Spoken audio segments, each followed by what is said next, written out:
Muito bem, pessoal. Seguindo nossos estudos, então, nós temos lá no módulo 4 uma forma originária de aquisição da propriedade imóvel, que são as acessões, certo?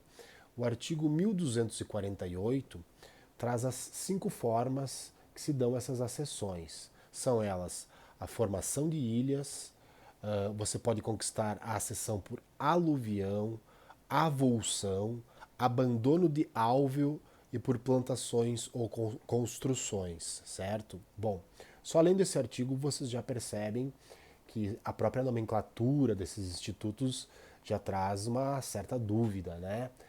É um tema difícil de se compreender por completo simplesmente lendo os artigos do Código Civil. É por isso que muitos autores preferem fazer desenhos em suas obras para poder explicar bem essa matéria. O Flávio Tartucci faz desenhos na obra dele, o Ricardo Fiuza faz desenhos na obra dele também, e a gente vai usar aqui um autor, logo vocês vão perceber qual autor que também faz desenhinhos para poder explicar essa disciplina, certo? Só para fazer uma introdução para vocês, essa forma de aquisição da propriedade é uma forma originária. Originária por quê? Não depende de posse e propriedade anterior. Ela se forma a partir de então, quando o fenômeno, por exemplo, de uma formação de ilha no meio de um rio acontece, nunca houve posse ou propriedade anterior daquela ilha. Então, aqueles que passam a possuí-la passam também a ter a sua propriedade a partir de então, originariamente, certo? Muito bem.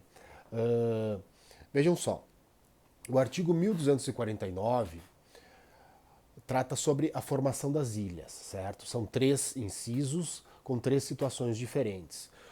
O caput do artigo fala o seguinte: as ilhas que se formarem em correntes comuns ou particulares pertencem aos proprietários ribeirinhos fronteiros, observadas as seguintes regras. E aí vem o inciso primeiro, certo? Bom, vejam só. Por mais que exista polêmica quanto ao manejo sustentável de rios não navegáveis que não façam divisa de estado nem de país, certo? É fato que está em vigor o Código Civil e ilhas que se formam nesses rios não navegáveis vão sim pertencer aos seus proprietários de terrenos ribeirinhos. Ou seja, aquele proprietário do terreno que fica à margem do rio vai também ser o proprietário da ilha que se formar nesse rio, certo? Bom, o inciso primeiro fala o seguinte: as que se formarem no meio do rio consideram-se acréscimos sobrevindos aos terrenos ribeirinhos fronteiros de ambas as margens, na proporção de suas testadas, até a linha que divide o álveo em 2 partes iguais.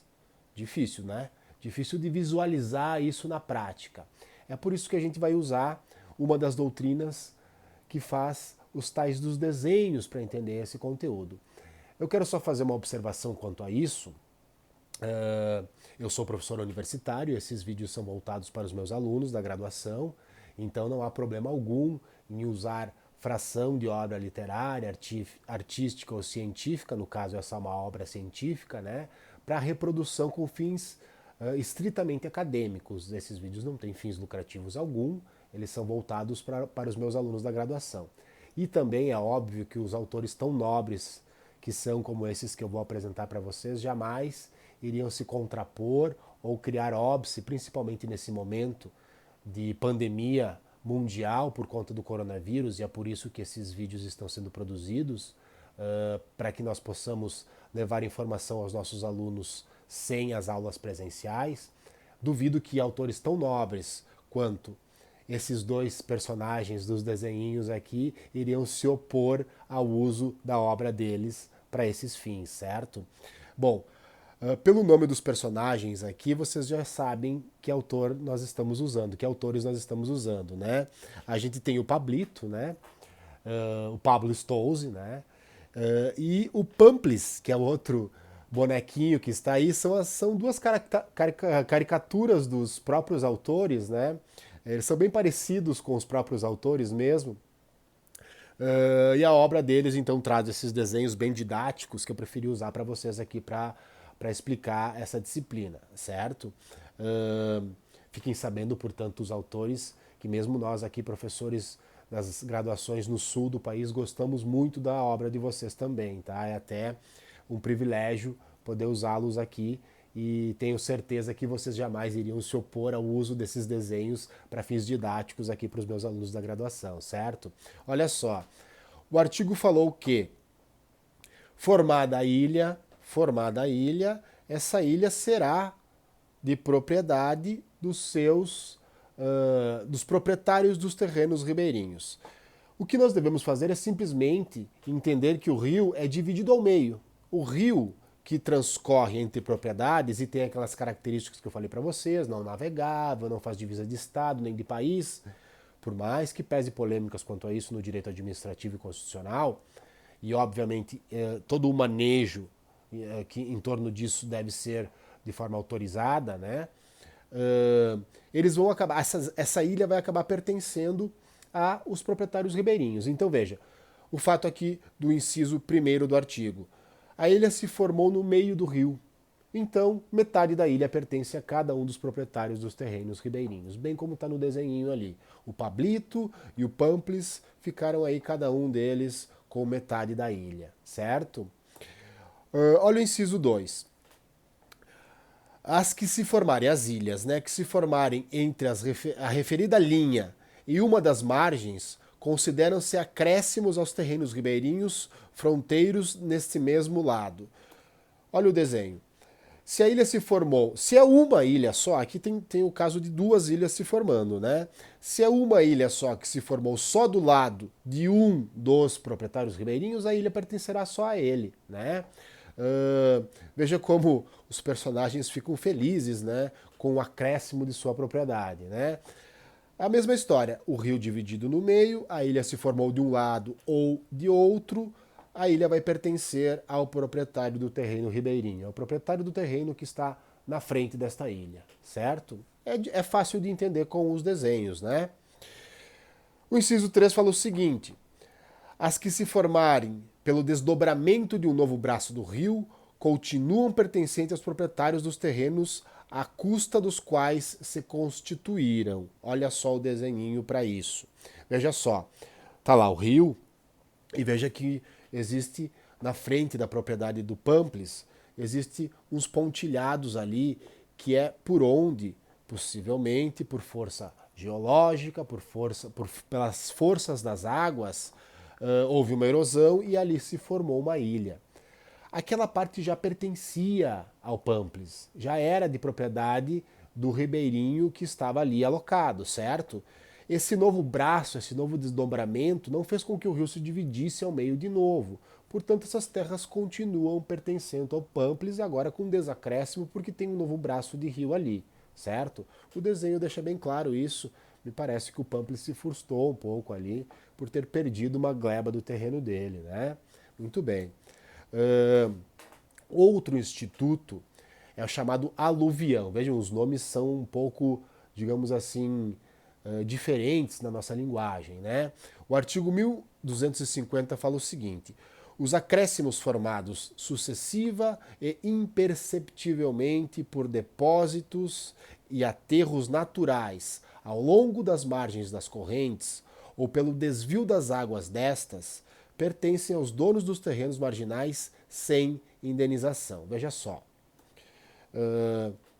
Nesse caso, o rio agrega terras naturalmente e vai aumentando a porcentagem daquele terreno, daquele proprietário ribeirinho. Esse aumento, esse acréscimo natural na porcentagem, na fração, no tamanho do terreno, vai simplesmente ser de propriedade dele sem problema nenhum e sem indenização nenhuma, afinal é uma forma natural de acréscimo que não foi despregado, não foi desconstituído de outro imóvel e acabou parando ali, certo? Diferente do instituto da avulsão, né?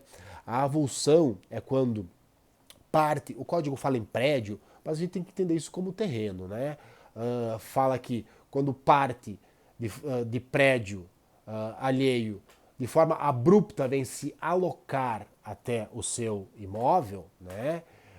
Existe então a possibilidade daquele que teve essa parte do imóvel agregada ao imóvel vizinho pedir uma indenização ou simplesmente retirar de volta a parte agregada do terreno vizinho e alocá-la de volta ao seu terreno.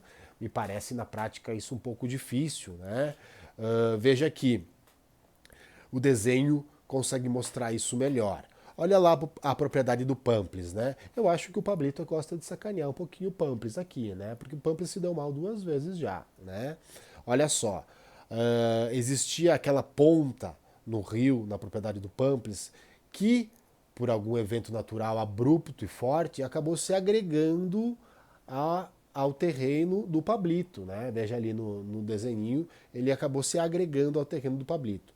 Nesse caso, o Pamplis ele vai ter a possibilidade de pedir uma indenização, claro, avaliar quanto isso agregou de valor no terreno do Pablito, né? E pedir uma indenização desse valor, ou remover de volta aquela fração ao seu terreno às suas custas, né?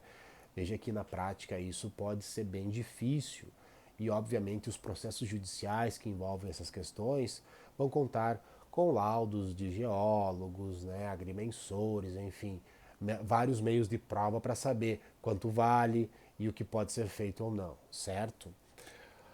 A outra forma de aquisição da propriedade por acessão, essa é bem tranquila. Alveo abandonado.